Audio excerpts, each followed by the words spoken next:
Did they have inches in Rome? Yeah. Hey, did you know that everyone in Rome, like the tallest guy was like 5'5" or some shit like that, like 5'6"? Dude, I had like 10 inches on like every Roman guy. I'm like a foot above them in height.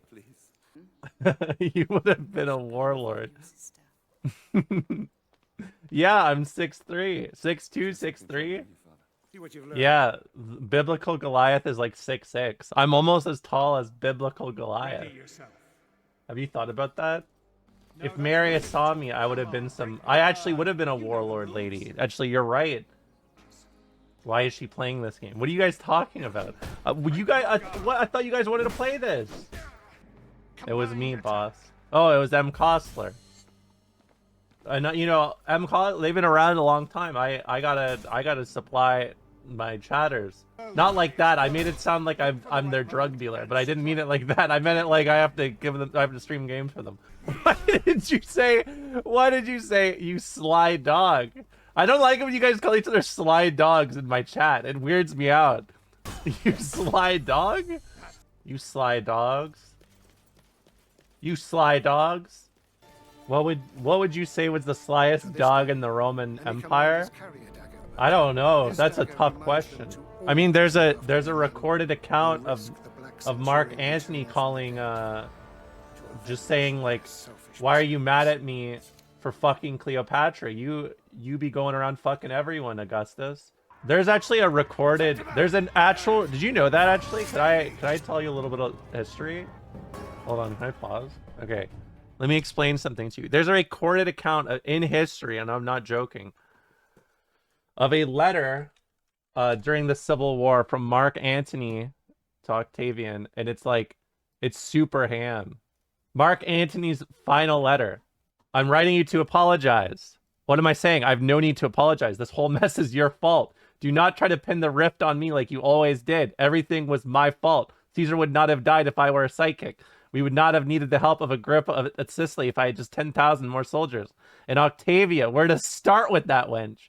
Every day, all I heard in the Senate was, Octavia says you don't buy her nice robes, only the cheap ones that cost half your salary. Octavia says you are never at home, even though you run Rome. Octavia says her mother-in-law is too controlling of her husband life, even though you receive abusive letter from your mother-in-law every other day.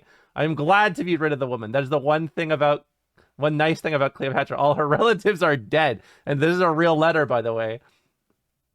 And let us talk of Lepidus. In the beginning, as I recall, you did not even want to involve Lepidus in the triumvirate, even though he and I ran Rome quite well together before you moved in the picture. Then you, Caesar's son, came along and tried to squeeze him out. But Caesar did not leave you any money after his death. I wonder why. Every word out of your mouth about that man was laced with hate. So we needed Lepidus. You wanted to use him, Octavian. He was nothing but a change purse carried by a legion of soldiers. He'd kept us safe from ourselves. The triumvirate was Athens. The Themistoclean wall that fell before the death of the glorious city. He tried to keep us together and succeeded. Wait, this isn't even the one I wanted. Hold on. There's an even better one. Where's the one I'm looking for? Oh, Marc Antony talked a lot of shit. Historia Civilis, I think, narrated it, but it's not how I would describe it. Octavian privately. Oh, here we go. I did. Listen. At this point, Antony wrote to Octavian privately. In a miraculous turn of events, this letter was preserved in the Roman archives, and later Roman historians were able to reference it and pass its contents along to us. Disclaimer.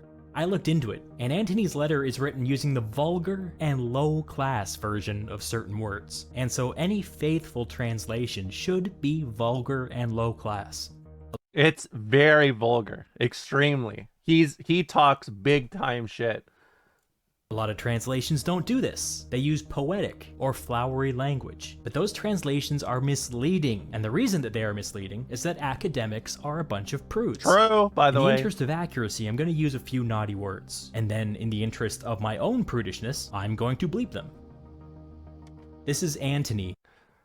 I'm going to tell you now, even the way he describes this is not how I would... it's not the same words. I would make it even more vulgar. It's like really extreme. Writing to Octavian. What's come over you? Is it that I'm f***ing the queen? But she isn't my wife, is she? It isn't as if it's something new, is it? Or has it actually been going on for 9 years now? What about you then? Is Livia the only woman you Good luck to you if when you read this letter you haven't also Tertulla, or Tarantilla, or Rufala, or Salvia Tidsenia, or all of them. Does it really matter where and in whom you stick your I don't recall that part being included in the movie.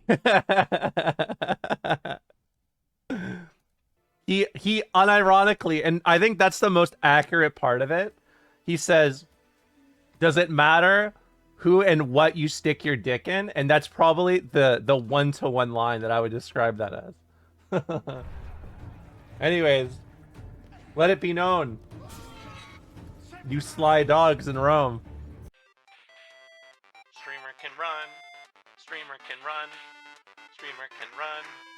Streamer can run. Streamer can run. Streamer can run. Streamer can run.